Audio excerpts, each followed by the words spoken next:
Good morning po mga kamama. First day of school po ng 2026 dito po sa amin sa Canada. So ito yung kabebe, sasakay na. Bali, ihahatid natin siya sa bus stop. Yan, say good morning. Good morning. Kasi first day of school ng 2026 mo, di ba? Yep. Yan. So, are you ready? Yep. Okay, good. Let's go. Ihatid natin siya sa bus stop mga kamama. Kasi nagbabas po siya. Naglagay ka anak ng Vaseline?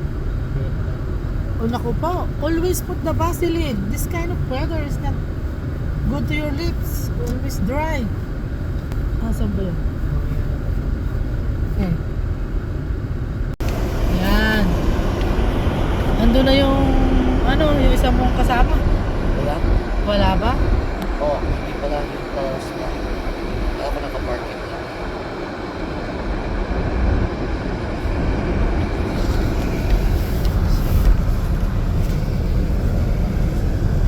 Ay, hindi pala sila. Hindi na. Nag-drive sila today. Malamang. Kapal kasi ng islo dyan, no? Hirap pag-park. Baka ako hindi makaalis. Ayun sila sa kabila. Ay. So, nandito tayo sa tambayan ng ating kabebe. Hihintayin natin yung bus. Pero, meron siyang tambayan doon, no? Tok siya doon sa maliit na nakita nyo yung pintuan na yon na may ilaw sa loob. Doon siya pumapasok pag malamig. Ingat ha! So, andito na po yung bus, mga kamama. So, ayun mga kamama, bumuka na yung Octagon stop. Hindi ka pwedeng mag-go dyan kasi may mga tumatawid na mga bata. Hihintayin natin na umikom ang Octagon bago tayo mag-go. Punta na tayo sa trabaho. Madilim pa mga kamama. Hindi tayo pwedeng mag-go habang yung stop niya ay nakabuka. Bawal. So yun, go na tayo. So tara na sa school mga kamama.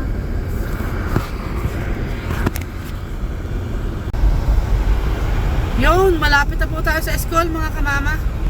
Ayaw ko anong lagay ng aking sidewalk. Naglagay na ako ng rock chips kagabi. Ayun, may guro na. Bukas na ang bukas na yung dalawa na yung guro ko. Bali, bukas na ang ilaw, ang school. Napakakapal lang isno sa aming parking. Wala pang kumakayod. Dito kami nabalahaw ni Kapapa. Hindi nakaalis yung aming sasakyan.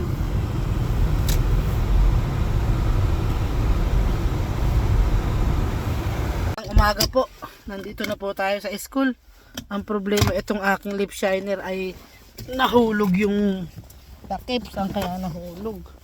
Madadry yun. Tingnan ko nga muna sa ilalim. Bigay yun ng aking pangulo, ng aking principal.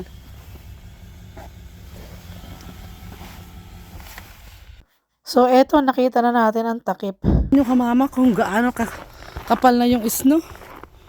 Nag-shovel kami kahapon. Pero nag-snow ng kaunti. Pero hindi ako mag-shovel ngayon kasi hindi naman kailangan.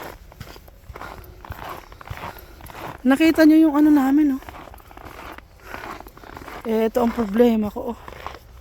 So yan nakita nyo. Mahihirapan tayo mga kamama mag-shovel nito kasi dati yung shovel ipupush ko lang yung snow, okay na. So ngayon paano natin maipush? Napakataas na nung tapunan ng snow. May machine naman tayo, maliit lang. Kaya yung buga ng snow medyo kinakapos. Oh, nakita nyo? Naglagay ako ng rock chips kahapon. Natabunan pero yung iba nakaibabaw pa rin. Kasi nga medyo icy yung ilalim. Ayoko naman maglagay ng ice melter pa. Kasi hindi pa siya mababa ang weather. So ayan, nakita nyo naman yung paligid ng, ito yung pinakalikod kung gaano katataas na yung snow.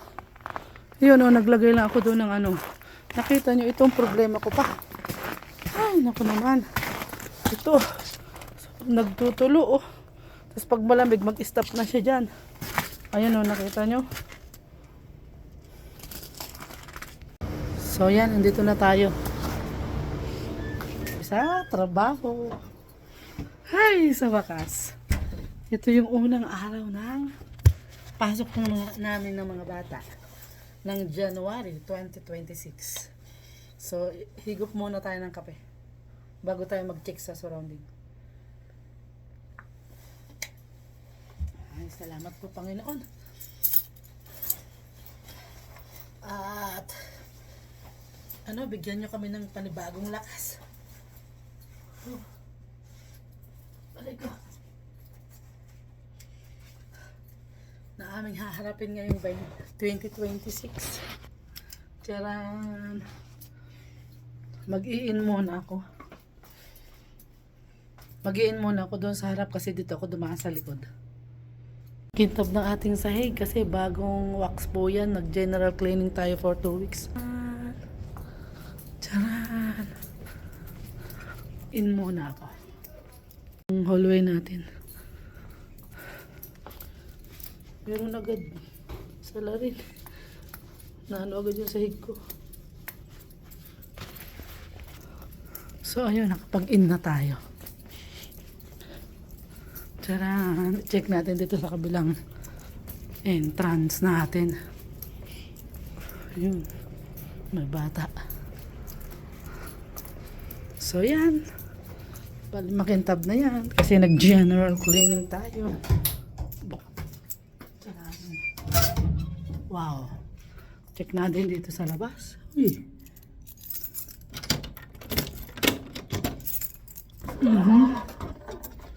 So yun. Kakahid ko to ng konti.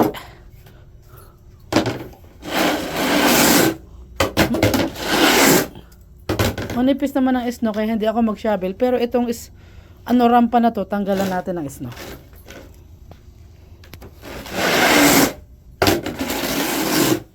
Huwag na nga ito gamitin ko.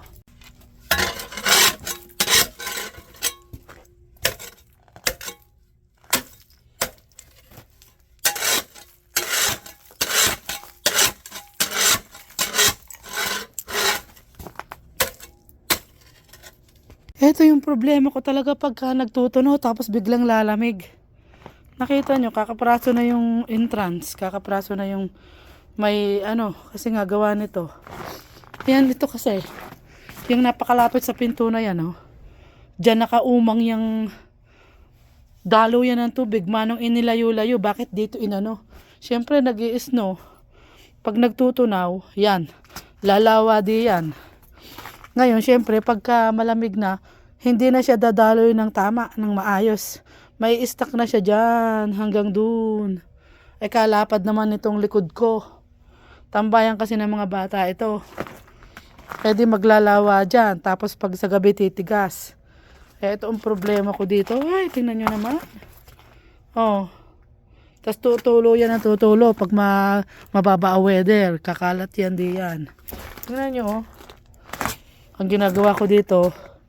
Sa umaga matigas. Di bato na naman. Ice melter. Then mawawala siya kung tutuusin. Pero kapag malamig hindi siya mawawala. Maka-steady yan na ganyan. Kaya puro bato, saka ice melter. Pero kapag ang weather ay mababa, ayan, magtutunaw sa araw, sa gabi titigas, di sa umaga, na naman, icy, lagay na naman ng bato, ice melter, matutunaw na naman, sa araw, gabi na naman, gano'n na naman, paulit-ulit lang ng lagay. Dahil nga dyan, napakalapit sa pinto, kung yun ba'y sa likod inilagay, di sana'y okay lang, kasi doon sa likod, grass, o di kaya yung mga ganyang ice lang siya. Ito kasi dalpakan ng bata. Napaka mali naman talaga yung para sa akin mali yan sa tabi ng pintuan. Para sa akin mali yan. Yung iba namang school sa likod nakalagay yung ganyan mga likod at saka sa ilalim. Itong sa akin lahat sa ibabaw. Yun nakita nyo yung isa doon. Ganun din yun. Eto, lahat halos nasa harapan ng pintuan. So yun yung problema ko tuwing umaga pagka nagtutunaw. Pero ngayon ang weather ay napakapangit. talagang paiba-iba din, biglang magpa-positive, biglang magni-negative. Kaya yan ang nangyayari. Isipin nyo dati, last week, nagdi-general cleaning ako, umulan. Tapos paglabas ko po, ang kintab ng kapaligiran kasi nga umulan ng tubig. Tapos malamig, kaya pagbagsak ng tubig, icy. Pero ngayon, iba talaga. Sobrang dami pa ng snow. Pasok na muna tayo kasi yung kape ko naghihintay. Magandang araw po sa ating lahat. Ito po yung unang pasok namin dito sa Canada. Sa Alberta kami. Bali dito kami sa Broderheim, Alberta. So ito yung unang araw ng pasok namin ng January ng mga bata. So yun. God bless us all mga kamama. So ayun mga kamama, tapos na tayo ng trabaho maghapon. Bali susunduin na uli natin si Kabebe. Sundo uli tayo kay Kabebe.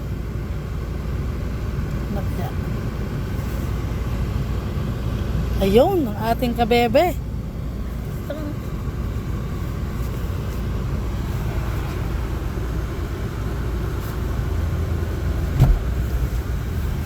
Amen.